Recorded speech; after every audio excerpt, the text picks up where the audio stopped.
Hello everyone, welcome back to my channel. Today I'm gonna show you how to split a video and add another video to your project. Whether you are working on a vlog, a tutorial or any other type of video, these techniques will come in handy. So let's get started. The first step is to import the videos you want to edit.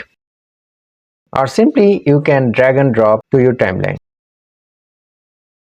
Okay, now you can split this video from anywhere. Just simply move the line and select the point. I point this section and select the video. After that, just click this split.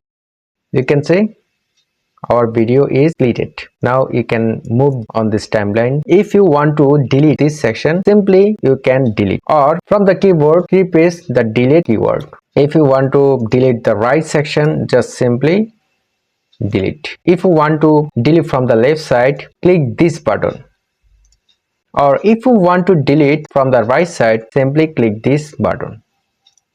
So you can see how to split the video from the right side, from the left side, or any of the point. If you want to add another video, simply drag and drop and adjust to this point. Now I can split this video from anywhere. Just move this line and select the point. I click this button, split. So you can see how I split the video and added to another video to this timeline. Thanks for watching and see you in the next video.